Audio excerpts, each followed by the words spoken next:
Like, comment, share, and subscribe naman dyan mga idolo. Maraming salamat po. Hindi nagtagal, maagang kinabukasan, sumagot si Gianjen, nagbibiro lang si Old G. Kahit 15 taon, kontento na ako. Isang napakahusay na espada para sa 15 taon, sa tingin ko ay sulit ito. Hinimas ni Lasho ang kanyang balbas at kalmadong sinabi, sabihin mo sa kanya, palagi kong tinutupad ang aking mga pangako at kinamumuhian ko ang mga hindi gumagawa nito. Bukod dito, ipaalam mo sa iyong ika-4 at ika-3 na katatandang kapatid na kunin si Weyron. Naguguluhang nagtanong si Siu Honor, Master, ano ang gagawin natin sa pagkakataong ito? May malalim na tingin si Lasho sa malayo at sumagot, ang ilan ay sabik sa muling pagsilang, paano ko sila hindi pagbibigyan? Samantala, sa isang liblib na patio sa gitna ng Greenson Lake, isang babaeng nakasuot ng sombrero na gawa sa kawayan ang magalang na lumapit kay Weiwen at nagtanong, General, malilin lang ba talaga ni Weyron ang matandang demonyo na iyon? May makahulugang ngiti sa kanyang mukha, sumagot si Weiwen. Naghahangad ng kamatayan si Weyron, at sinanay mo siya ng maayos, hindi dapat magkaroon ng maraming isyu. Ngunit kahit na hindi magtagumpay si Weyron na linlangan ang matandang demonyo, walang mawawala sa akin. Idinagdag ng babae, dahil sa disposisyon ng matandang demonyo, tiyak na hindi siya mag-aatubiling patayin si Weyron, ngunit mayroong palaging kung. Malamig na tumawa si Weiwen, hindi kailangang mag-alala. Ako ang namumuno sa 3 hukbo. Kung mamamatay ako, ililibing ko ang lahat ng karaniwang tao sa ilalim ng langit kasama ko. Mas mabuting may utang ang mundo sa akin kaysa sa ako ang may utang sa mundo. Tumigil si Weiwen sandali bago nagpatuloy ng may kumpiyansa, Ginny, matagal mo na akong sinusundan. Alam kong maingat ka sa iyong mga iniisip, ngunit minsan ay labis kang nag-iisip. Gaano katagal mabubuhay ang matandang demonyo ng Evil Sky Pavilion? Sa mga nakaraang taon, nagtago ako sa Greenson Lake, 10 taon pa lamang iyon, isang pitik lang ng daliri. Marahil sa loob ng mas mababa sa 10 taon, ang matandang demonyo ay masyadong abala upang alagaan ang kanyang sarili, lalo na ang makisangkot sa akin. Sa mundo ng cultivation, ang antas ng cultivation ng isang practitioner ay mabilis na bumababa sa edad. Ang Evil Sky Pavilion ay may napakaraming kayamanan, tiyak na may isang tao sa mundo ng cultivation na hindi makakalaban sa tukso na agawin ng mga ito. Kapag namatay ang matandang demonyo, mawawala na ang Evil Sky Pavilion sa mundong ito. Ako, ang general, ay maaaring maghintay at kayang maghintay ng 10 taon. Walang sinuman sa mundong ito ang makakagulo sa akin. Pagkatapos sabihin ito, hindi napigilan ni Weiwen ang pagtawa ng may pagmamalaki. Bahagyang tumanggo si Luo, malalim ang pananaw ng general. Ngumiti si Weiwen at nagtanong ng may kumpiyansa, mayroon bang balita mula sa ikalawang prinsipe? Sumagot si Luo, narinig ng kanyang kamahalan na aaminin ng general ang kanyang mga krimen sa Evil Sky Pavilion at labis siyang nalungkot. Gusto niyang pamunuan ng mga tropa upang atakihin ang Evil Sky Pavilion mismo, ngunit pinigilan siya ni Molly. Nang marinig ito, itinaas ni Weiwen ang kanyang kilay, isang magandang dobleng pag-arte. Mayroon bang tumagas tungkol sa aking kinaroroonan? Umiling si Luo, pakiusap, magpahinga ka, general. Bukod sa 4 na deputy general at mga subordinate, walang tagalabas ang nakakaalam tungkol sa iyong pagtatago sa Greenson Lake. Mabuti, kahit may dumating, walang makakagulo sa akin sa Greenson Lake na ito. Ginny, hindi ba't nakakatuwa ang tanawin dito? Pagkatapos niyang magsalita, isang bulalakaw ang dumaan sa kalangitan. Tingnan mo, kahit ang bulalakaw ay nagdiriwang ng aking pagbabalik sa mundo. Tumingin si Luo, at tila nasisiyahan si Weiwen.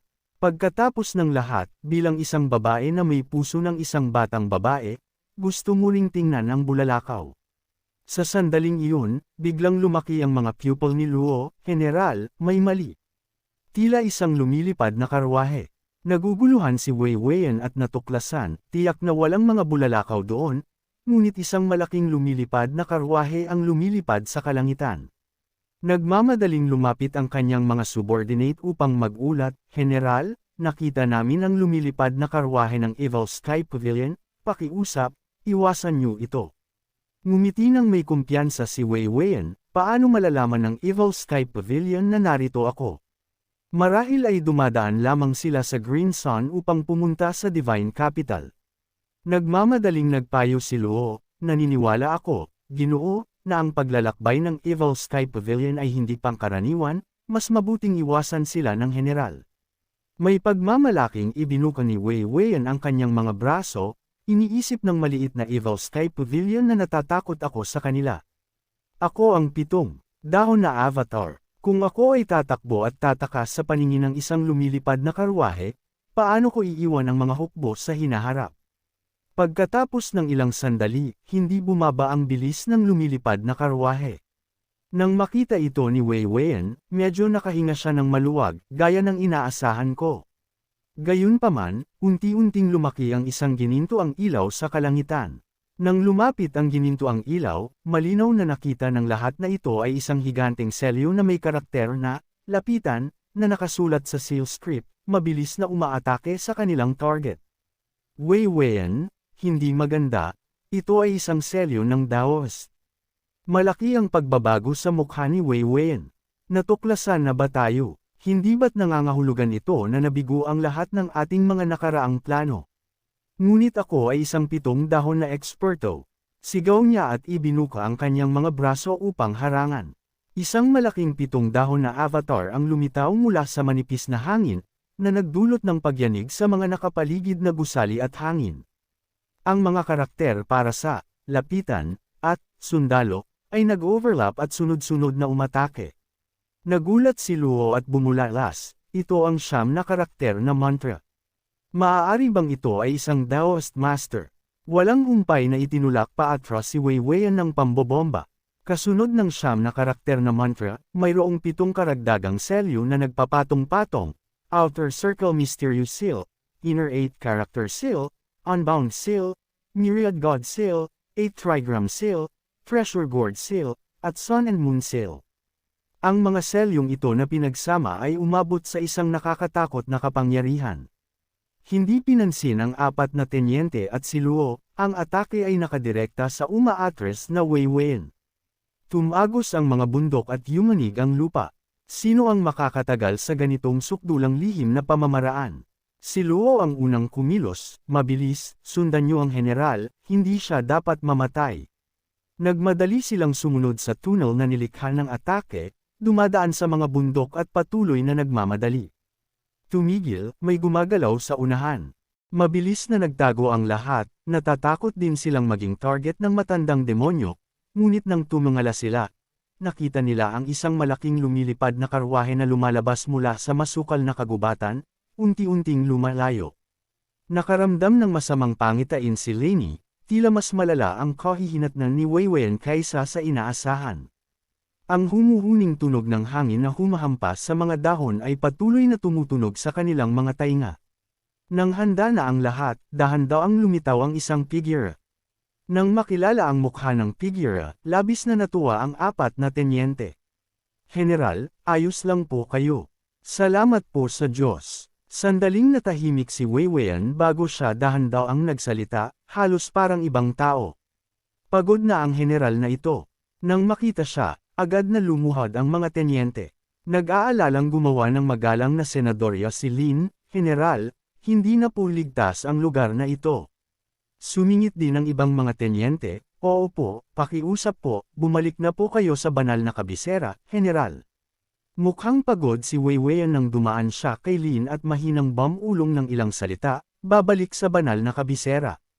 Nang makita ang kanyang mga mata, nakaramdam si Lin na may mali, ngunit pinigilan niya ang sasabihin sana niya. Pagkatapos ay naglakad si Wei Weiyan patungo sa gitna ng lawa. Tandaan ninyo, magpanggap kayong hindi nangyari ang mga pangyayari ngayon. Agad na sabay-sabay na sumagot ang iba, naiintindihan po. Samantala, sa tuktok ng lumilipad na karwahe ng Evil Sky Pavilion, tuwang-tuwa si Ming Shirin, labis na pinupuri ang kanyang guro. Walang kapantay ang kapangyarihan ng guro. Lubos na pong naliwanagan ang inyong disipulo. Nakatayo si Luo sa karwahe, tanaw ang malayo. Panahon na at kapalaran. Tumawa si Ming Shirin, tunay nga pong malas niya. Kung nanatili sana siya sa banal na kabisera, marahil ay mas mahaba pa ang kanyang buhay, ngunit kahit na ganoon, madali pa rin siyang mahuhuli ng guro. Naguguluhang nagtanong si Duan Muxiang na nagmamaneho ng karwahe, "Guro, pinakawalan po natin si Wuyon, paano kung patayin nila siya?" Umiling si Luo, "Hindi nila gagawin. Kahit na matuklasan nilang impostor si Wuyon, hindi sila maglalakas loob na ibunyag ito at magpapanggap pang ang kasama sa pagkamatay ni Wei Weiyan. Mawawala ng ulo ang mga elite na tropa. Ilan ang maghahangad ng kaparte niyan? Si Wei Weiyan, sa kanyang napakalaking kapangyarihan, ay tumataak na sa mapanganib na landas. Ngayon, dahil si Wei Weiyan na ang pumalit sa kanya, tiyak na mas magiging mahinahon ang mga bagay. Mas gugustuhin ng dakilang nag-aalab na maharlikang pamilya ang ganitong uri ng tao sa kapangyarihan. Mula ngayon, si Win na ang tunay na Win. Nakaupo nang nakakrus ang mga binti, casual na nagkomento si Little Yuaner. Sabi ni Chen Shan, puno ng intriga ang palasyo. "Guro, sa inyong mga plano, tila napakasimple ng lahat." Bum-ontong hininga si Ming Shirin, ang ilan ay labis na nahuhumaling sa kapangyarihan. Hindi ito maiiwasan. Nakakahinayang lamang na ang isang kilalang practitioner ng 7 dahon ay bumagsak ng ganito. Pagkatapos ay naitama ni Luo, 5 dahon lamang siya, hindi 7 dahon. Anuman ang mga chismis tungkol sa kung ilang dahon ang mayroon ang practitioner, tanging ang sarili niyang mga mata ang pinagkakatiwalaan ni Luo. Ang huling atake ang nagdulot sa kanya ng nakamamatay na sugat, na nagbigay ng 1,000 puntos na merit. Sa pagkalkula nito, 400 puntos lamang ang kanyang nakuha, isang gantimpala na hindi akma para sa isang practitioner ng 7 dahon. Naiintindihan ko na po ang punto ng guro. Pagkatapos ng lahat ng ito, lumalabas na isa lamang siyang bluff. Ngunit kung 5 dahon lamang siya, paano niya nagawang maging commander ng lahat ng 3 hukbo? Maaari kayang mayroon siyang suporta ng isang mas makapangyarihang figure. Hindi na masyadong pinag-isipan ni Duan Muxiang ito. Sino man siya, wala akong pakialam, basta't hindi nila pinupukaw ang Evil Sky Pavilion, hindi ko sila gustong harapin.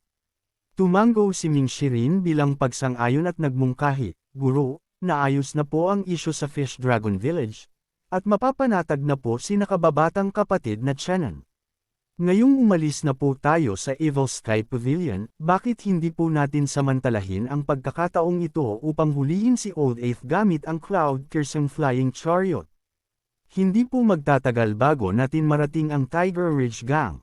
Nang marinig ito, hinimas ni Luo ang kanyang balbas at nagsimulang mag-isip. Kung isa sa alang-alang ang halaga ni Old Eighth, ilang merit points lamang siya. Hindi gaanong malaki ang kanyang pagkakamali. Karamihan ay kagagawa ni Old Seventh sa likod ng mga eksena. Sapat ang kakayahan ni Old Seventh upang iligtas si Old Eighth, ngunit ipinaalam pa niya sa Evil Sky Pavilion. Ano kaya ang kanyang motibo? Habang iniisip ito, sumulyap si Luo kay Ming Shirin. Noong nakaraan, sa Green Jade Altar, pinayagan siyang makatakas ni Locke. Sa pagkakataong ito, maaaring may ibang pakana ang mensahe ni Old Seventh. Pumunta ka at mag-imbestiga. Masayang tinanggap agad ni Ming Shirin ang gawain. "Ako na po ang bahala dito ng maayos, guro. Old Fourth, samahan mo ako. Huwag mong maliitin si Old Eighth, maaaring mangmang siya, ngunit tuso siya." Parang pamukpok ang paggamit ng sledgehammer sa pagbasag ng mani. Alamin ko muna ang mga taktika ni Old Eighth, pagkatapos ay sabay natin silang huhulihin. Nang marinig ang mga salita ni Ming Shirin, mukhang medyo malungkot si Duan Muxiang. "Kung wala si Yu Shangrong, walang makakapag-ensayo sa akin.